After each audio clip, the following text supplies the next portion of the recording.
बिस्मिल्लाहिर्रहमानिर्रहीम। अस्सलाम वालेकुम। कैसे हो प्यारे बच्चों, उम्मीद करती हूँ खैरियत से होगे। एक तो फ्रैक्शंस और ऊपर से उसके वर्ड प्रॉब्लम्स, तो परेशानी पर परेशानी, प्रॉब्लम पर प्रॉब्लम, लेकिन कोई बात नहीं, हमारे पास हल मौजूद है। हम आज करने वाले हैं वर्ड प्रॉब्लम्स फ्रैक्शंस के, जिसके अंदर हम ये सीखेंगे कि हमारे पास डिफरेंट प्रॉब्लम्स आ जाएं अगर, तो हम उसको किस तरह से आसानी के साथ हल कर सकते हैं। तो पेज नंबर 78 पर आ जाइए, वीडियो एंड तक देखिएगा, स्किप मत कीजिएगा, और वीडियो अच्छी लगे तो प्लीज़ लाइक कीजिएगा और अपने फ्रेंड्स के साथ ज़रूर शेयर कीजिएगा, क्योंकि इससे बहुत सारे बच्चों को फ़ायदा होता है। ठीक है, तो यहाँ पर हमारे पास जो क्वेश्चन है, it says Priya weighs 28 kg।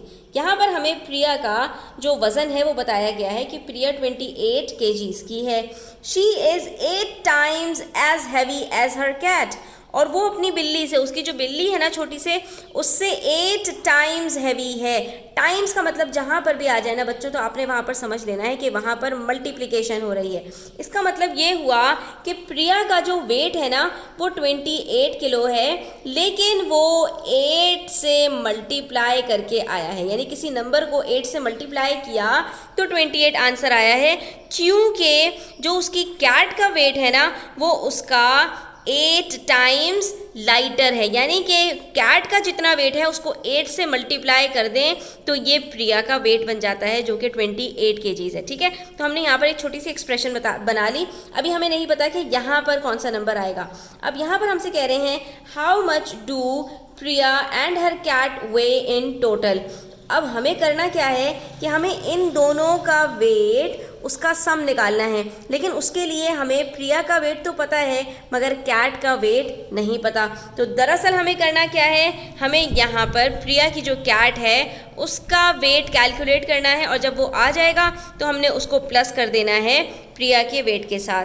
ठीक है, तो अब बच्चों यहाँ पर अगर मुझे प्रिया का वेट निकालना होता और कैट का वेट दिया होता तो सिंपल है। फॉर एग्जांपल मैं कहती कि जो कैट है उसका वेट है 3 kgs, और जो प्रिया का वेट है वो कैट के वेट से 3 times ज़्यादा है, तो मैं क्या करती, 3 को 8 से मल्टीप्लाई करती और मेरे पास यहाँ पर आंसर आ जाता 24 kgs। तो मुझे पता चल जाता कि भाई ये प्रिया का वेट है, ठीक है, और ये कैट का वेट है। लेकिन ये तब होता जब मुझे कैट का वेट पता होता।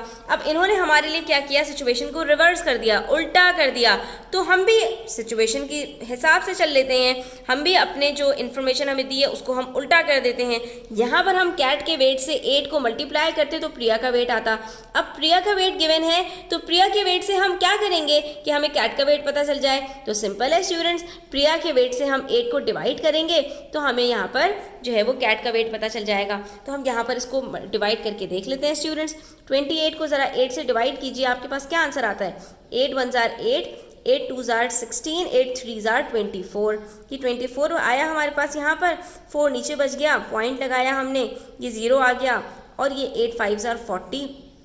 इसका मतलब ये हुआ कि प्रिया का जो वेट है वो अगर 28 kgs है तो उसकी कैट का वेट 3.5 होगा। लेकिन ये क्या, ये तो हमारे पास डेसिमल में आंसर आ गया, हमें इसको डेसिमल में नहीं लेकर आना। तो इसको डेसिमल में ना लाने के लिए हम यहाँ पर डेसिमल को नहीं लगाएंगे स्टूडेंट्स। बस हमने सिंपल ये करना है कि हम यहाँ पर जो हमारे पास रिमाइंडर बचा है ना उसको हम बना देंगे अपना न्यूमरेटर।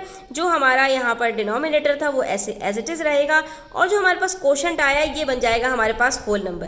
तो हमारे पास आंसर क्या आया कि प्रिया की जो कैट है उसका वेट है 3 होल 4/8। लेकिन जब भी फ्रैक्शन हमारे पास सिंप्लीफाई हो सकता है, कट हो सकता है, तो हम उसको कट करते हैं।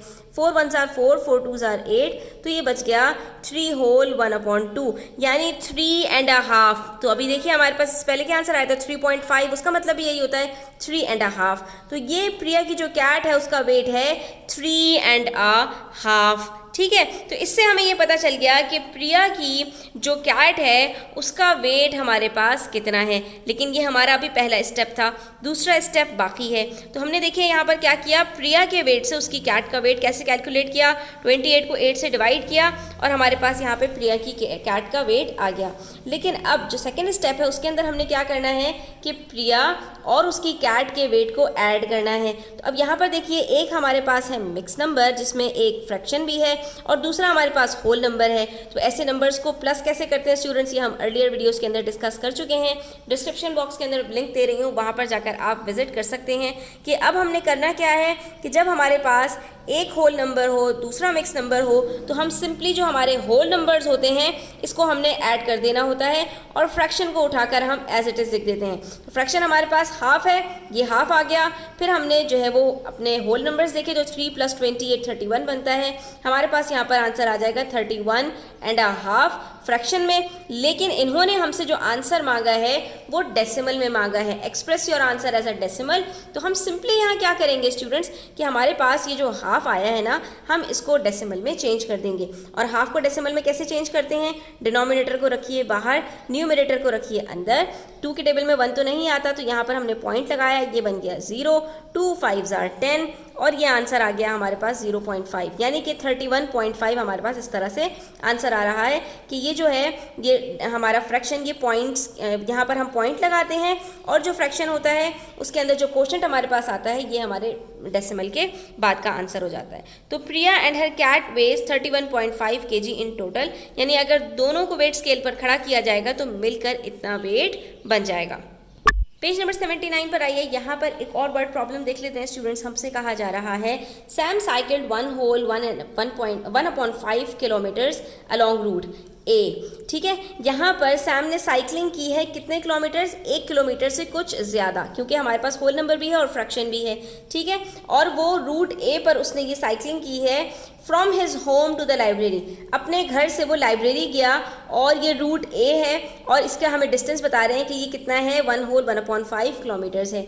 ही then cycled from library to Weimeng's house, और फिर लाइब्रेरी से वो वीमेंग के घर गया यूजिंग रूट बी को यूज़ करते हुए, which has 1/2 kilometres longer route than route A, कि ये वाला जो रूट है ना ये रूट ए से इतना ज़्यादा है। इसका मतलब क्या हुआ स्टूडेंट्स कि अगर मैं ये कहूँ कि रूट ए हमारे पास 1 किलोमीटर्स है और रूट बी हमारे पास जो रूट ए है उससे 2 किलोमीटर ज़्यादा है, तो सिंपली मैं अगर आपसे पूछूं कि रूट बी एक्चुअली कितना है तो आप यहाँ पर क्या कहेंगे, आप कहेंगे मिस कि जो जितना हमें ज़्यादा बताया गया है हम उतना रूट ए में प्लस कर लेंगे, यानी 1 + 2 कर लेंगे। तो सिंपल है, फ्रैक्शंस में भी हमने यही करना है। जब हमसे कहा कि रूट बी रूट ए से इतना ज़्यादा है तो हम इन दोनों को प्लस कर लेंगे, यानी 1/1/5 को प्लस कर देंगे 1/1/2 से।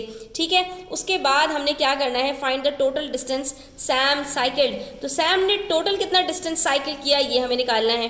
पहले हम रूट बी कैलकुलेट करेंगे और फिर रूट बी के अंदर रूट ए को कैलकुलेट कर लेंगे, प्लस कर देंगे तो हमारे पास आंसर आ जाएगा। तो बेसिकली हमने क्या करना है, रूट ए को हमने 2 दफ़ा प्लस कर देना है इस क्वांटिटी से, तब भी हमारे पास आंसर आ जाएगा। ठीक है, लेकिन डायरेक्ट करने की ज़रूरत नहीं है, हम इसको स्टेप बाय स्टेप कर लेते हैं। पहले हम 1/1/5 और 1/1/2 को प्लस कर लेते हैं। तो हमें पता है कि जब भी हमने 2 मिक्स नंबर्स को प्लस करना होता है तो उसके लिए हम क्या करते हैं, फ्रैक्शन को फ्रैक्शन से प्लस करते हैं। 1/5 + 1/2 यहाँ पर हम करके देख लेते हैं। डिनोमिनेटर्स हमारे डिफरेंट हैं तो इनको हम सेम बनाने के लिए एक दूसरे से मल्टीप्लाई करेंगे और ऊपर भी इन्हीं नंबर से मल्टीप्लाई कर देंगे। तो ये बन जाएगा हमारे पास 2/10 + 5/10। अब डिनोमिनेटर सेम हो गए तो सिंपली हमने क्या करना है कि न्यूमरेटर्स को ऐड कर देना है। हमारे पास आंसर आ गया 7/10। इसका मतलब है कि हमारे पास फ्रैक्शन का जो सम आ रहा है वो 7/10 है। फिर होल नंबर्स को ऐड करेंगे तो ये बन जाएगा हमारे पास 2 होल 7/10 किलोमीटर्स। इसका मतलब ये है कि रूट बी का जो डिस्टेंस है वो कितना है, 2 होल 7/10 किलोमीटर्स। ठीक है, अब जब रूट बी हमने निकाल लिया तो उसके अंदर हमने रूट ए को ऐड करना है। तो रूट ए हमारे पास ऑलरेडी गिवन है, हम सिंपली यहाँ पर इसको इसके साथ ऐड करेंगे और हमारे पास यहाँ पर आंसर आ जाएगा। ठीक है, तो अब यहाँ पर भी ऐड करने के लिए हमने यही किया कि जो होल नंबर है उसको होल नंबर के साथ ऐड कर लेंगे स्टूडेंट्स। ठीक है, तो ये हमारे पास 1 + 2 3 हो जाएगा और दूसरी तरफ हम 1/5 + 7/10 कर लेंगे। तो अब ये देखिए 5 और 10 को हम कैसे सेम बना सकते हैं, इसको 2 से मल्टीप्लाई कर दीजिए तो ये हमारे पास आ गया 2/10 + 7/10 और आंसर आ जाएगा हमारे पास यहाँ पर 9/10। ठीक है। तो ये 9/10 हमारा फ्रैक्शंस का आंसर आया और 1 + 2 हमारे पास 3, तो ये हमारे पास आंसर आ रहा है 3 होल 9/10 किलोमीटर्स। तो बेसिकली हम यहाँ पर क्या कर रहे हैं, 1 होल को 2/10 और 2 होल को 7/10 से प्लस कर रहे हैं, और उसके बाद जब डिनोमिनेटर सेम हो गए तो हमने जो फ्रैक्शन है उसको फ्रैक्शन के साथ और होल नंबर को होल नंबर के साथ ऐड किया और हमारे पास यहाँ पर आंसर आ गया, दैट इज़ 3 होल 9/10 किलोमीटर्स उसने जो है वो साइकिलिंग की है। यानी सैम ने 3 किलोमीटर्स और 9/10 किलोमीटर्स यानी कि पूरे 4 किलोमीटर्स उसने साइकिलिंग नहीं की, उसके लिए उसने थोड़े से 4 किलोमीटर से कम साइकिलिंग की है। यहाँ पर हमारे पेज नंबर 78 और 79 कंप्लीट होता है। आई होप स्टूडेंट्स आपको क्लियर हुआ होगा। स्टिल कोई भी क्वेश्चंस हो, क्वेरीज हो, कमेंट सेक्शन में आप पूछ सकते हैं। Thanks for watching the video till the end. Do subscribe to my channel. Take care. अल्लाह हाफिज़।